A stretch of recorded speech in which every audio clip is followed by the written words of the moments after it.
We are making our way north around the Wild Atlantic Way, which is the coastal route in the west of Ireland. See, the road's disappeared. We've already visited Loop Head, the cliffs of Moher and the Burn National Park. This time we get to perform at a medieval castle, To be or not to be. eat the local Irish food, Wow. and get caught in an Irish traffic jam. Oh jeez, there's three of them on top of each other. We also find out about how the first transatlantic flight crash landed in the middle of the first transatlantic wireless station. Yesterday we were in America, and that he was the first European to ever say that on the planet. And scare ourselves witless by driving the scenic but narrow Skye Road. It is now Friday on our trip around the Wild Atlantic Way, and that car park that we stayed in last night, we are now actually using it for its proper use, because we've now visiting, I think this is going to pronounce it wrong of course, Dunguaire Castle. And of course it's raining. Just wanted to point that out. We're now inside Dunguaire Castle, and €8 each to get in, and it's a self-guided tour. And I'm on my own throne here. So Dunguaire Castle is actually a tower house which was built in 1520, which is just about tea time. Right, let's go up to the next floor. This is the banquet hall. We've got all these very long tables. At the far end is a stage. And no poetry from Zoe. No, okay. If Zoe wasn't going to entertain us, I, however, fancied myself as the bard. To be or not to be. Something like that, wasn't it? The castle has private banquets 6 times a week. There's food and drink, and the stage is used for live entertainment. We didn't realise it at the time, but each floor has been restored to show the lifestyle of the people who lived in the castle. Well, we're in the roof part now, and this is a very modern look at how they live. You've got a record player or gramophone just there, electricity, telephone just there, rugs and sofas, radio just there, and then through here, some steps up to the roof. It's a tight squeeze, but you can walk all the way around the roof to soak in those fantastic views. That's an interesting view, don't you think? And that direction is where we're going next, along the Wild Atlantic Way. We've kind of gone wrong, going around the ring road of Galway. We wanted to go through the middle of it, following the Wild Atlantic Way official route, but we've gone wrong. However, we were going to drive straight through Galway anyway, simply because they don't accept motorhomes. There's no place to stop in a motorhome there. And the campsite, which is just on the edge of town, of the city, is hugely expensive. I think it was €34 a night plus €10 for electricity. That is a no thank you. Well, we're back on the Wild Atlantic Way after that horrendous traffic going around Galway. But we've stopped off at a place called Spiddal Beach, and it's got a bit of a harbour going on as well. Where we're parked is right next to some craft and artists kind of shops. But we're just wandering around at the moment, chillaxing. It's in the distance over there across Galway Bay. You can actually see the limestone hills of Burn National Park, where we were yesterday. In fact, we drove around that part just there. That's the corner of the park. Good morning, everybody. It is Saturday. We are halfway through our tour of the Wild Atlantic Way. This time next week we'll be, well, getting on the ferry most likely, I think. But until then, let me show you where we are with this map here that Zoe is holding down, my glamorous assistant. There is Galway, Galway, I think I might call that, because that was a horrendous traffic in there. But we are here at Spiddal, and we are going to travel all the way around. Look at all that to explore. Look at all these craggy bits. I do love a good coastline, but look what's coming up. Wow. Now, I think at some point we do need to consider turning round, and I think turning round as in back home, and I think we'll probably aim to get to Cleggan Harbour just there, and then head back down to the ferry. And this whole area is called Connemara National Park, and that is a whole bunch of mountains in there, which is very exciting. But of course, nothing's really planned. We're just going from day to day, to be quite honest. Yeah. Just touring around and exploring. And of course, you'll be coming along too. Right, let's get in, Herman, and continue. Well, we have arrived in a place called Carna, and we just popped into this pub restaurant. I have no idea what it's called actually. And it's so busy. Yeah, it's practically dead. But you've ordered some chicken. What was it? Goujon thing. Chicken goujon wrap, and new to me, I have ordered a locally sourced, I would hope, seafood chowder with homemade soda bread. I'm looking forward to it, but in anticipation, because I've never had a seafood chowder before. It's basically a soup, thick soup, I imagine, yeah. Right? Now the scenery down here, stunning, was amazing. We're going right past this, it's kind of a huge estuary, isn't it? And the road follows it, through with the mountains on the right-hand side. However, we couldn't stop anywhere because there's not many, if any, parking places to pull over. It's like little bays, isn't there? Well, there were some places, but there were people's driveways, which I thought is a bit rude to do that. Pop in. Yeah, just pop in, say hello. Hello, this is Herman. Nice to meet you. There's those, and I must say, those chips are gorgeous. Well, keep your hands on. Because I've just had one. And mine is, there you go, there's mine. Not a lot of bread, but looks quite nice though. And smells very fishy. Well, let's have a just drop my camera, let's see if it still works. Wow, that is not what I've expected. That is very nice. Fishy or not? Well, not entirely fishy, but very creamy. Well, that was delicious. How about yours? Well, the plate was cleared. It's all just all right. No, it's very nice. Yeah, it's very good. So yeah, we're going to be on our way back in Herman. We decided to stop here for, we'll just take a look around, because it was one of the only places we could actually. Is a nice big area for parking Herman. It looks like it's spelled as Glinsk, but looking at this sign here, it's Glinska. I don't know, you tell me if I'm pronouncing it right or wrong. And this is a great example of the scenery we've been driving by. It's kind of a huge inlet with craggy rocks, lots of scenery and wildlife and rock pools, seaweed covered rocks, all that kind of thing. Amazing, very, very pretty. And on the other side of the bay, the landscape changes to a range of mountains, which I think is where we're going next. With so many narrow roads and little passing places, what you don't want to have coming the opposite way is a large tractor or a herd of cows. Some cows in the way. Oh look, there's a bit of hanky-panky going on as well. Oh jeez, there's 3 of them on top of each other. We've got a problem. I hope they don't think Herman's a cow. Yes, probably. Hello! Don't call that. So that's a bull. I found that quite. A traffic jam. That's the kind of traffic jam you get in Ireland. After eating the fresh mackerel the other day and having the chowder for lunch, I now had a desire for fresh or smoked fish.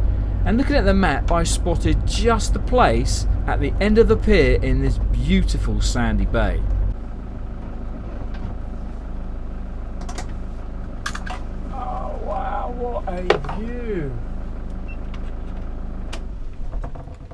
Now there is a smokehouse here. Hopefully it's still open.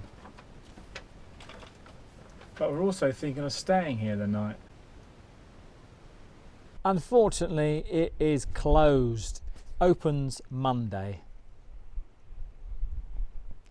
No smoked fish for us. So we're just having a stroll along the beach here.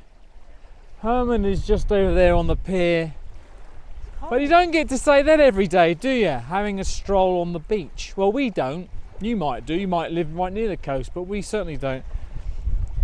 The sand here is very fine. The water is a little cold. Just look how clear that water is. That is amazing.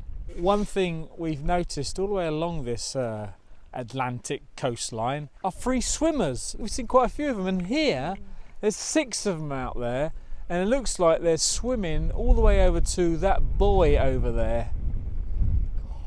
That's cold, isn't you?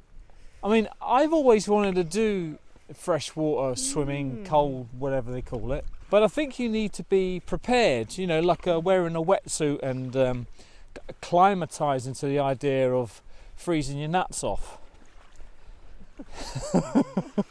So I guess I should tell you where we are, because I don't think I mentioned that yet. Bunowen Bay. Is that right? Let's go with that.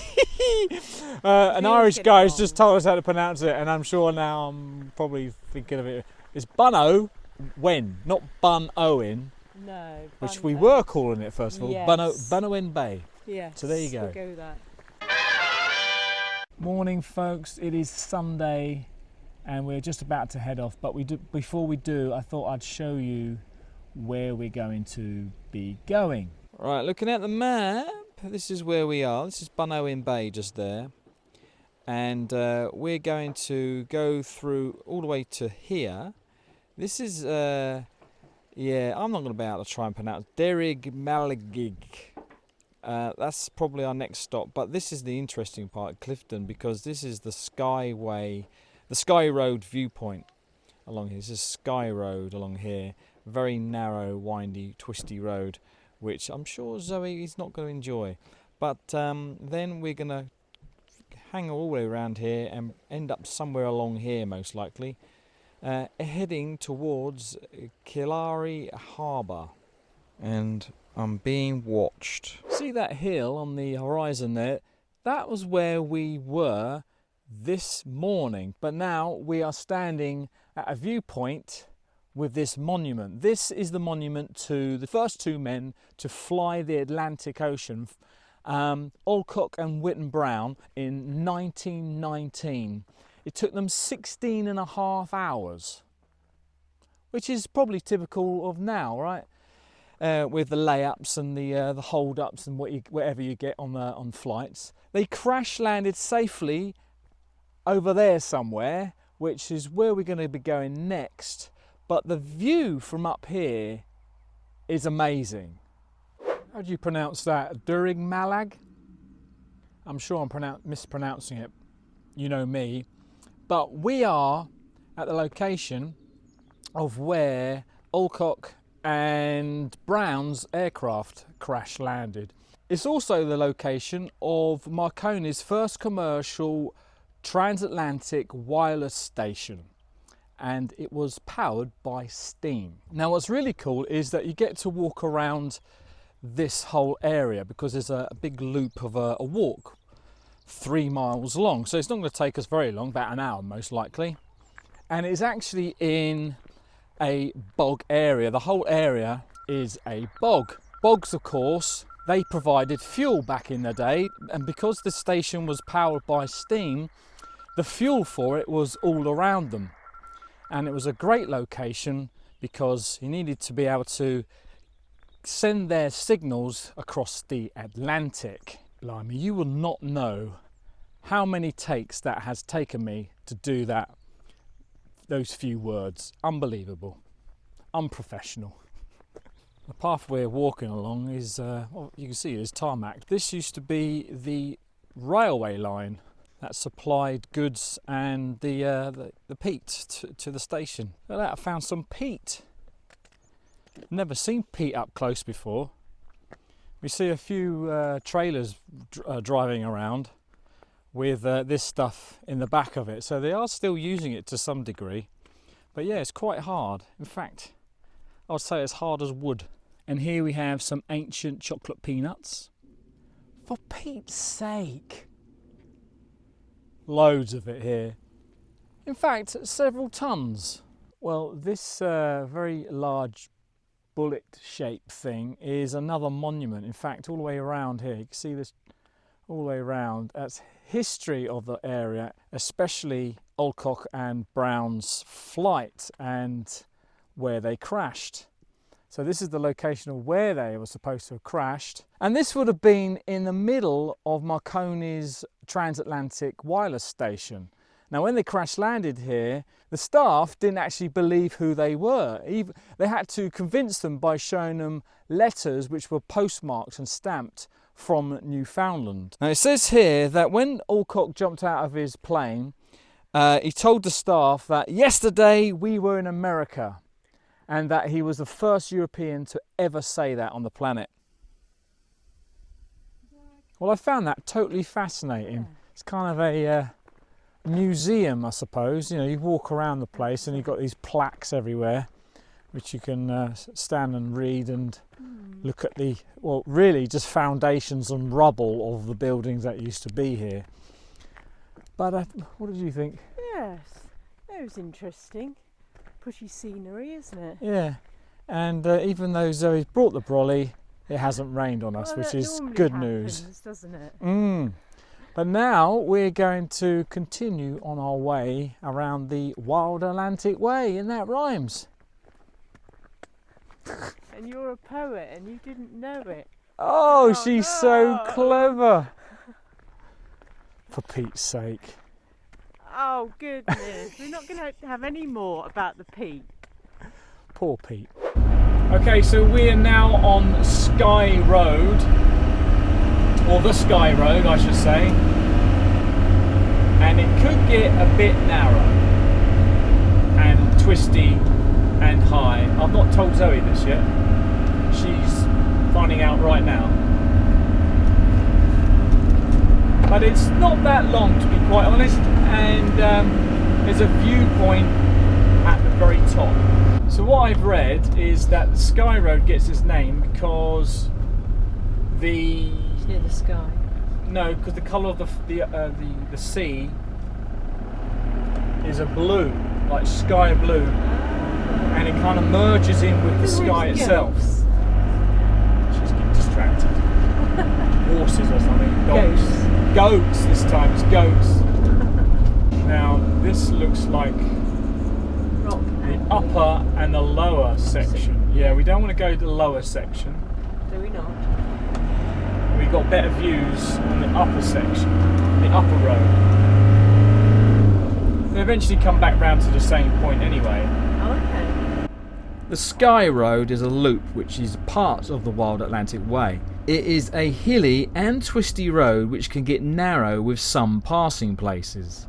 So, it's a great place to scare Zoe and have an excuse to get the passenger seat reupholstered. Oh my goodness. That is one drop. Do you think Herman would roll down? Yes. He probably wouldn't survive it, let's just put it A bit that way. like something from Top Gear. Exactly. The road is wide enough for Herman, but then we didn't have much traffic coming the other way, and there are very few passing places. Whoa! See, the road's disappeared.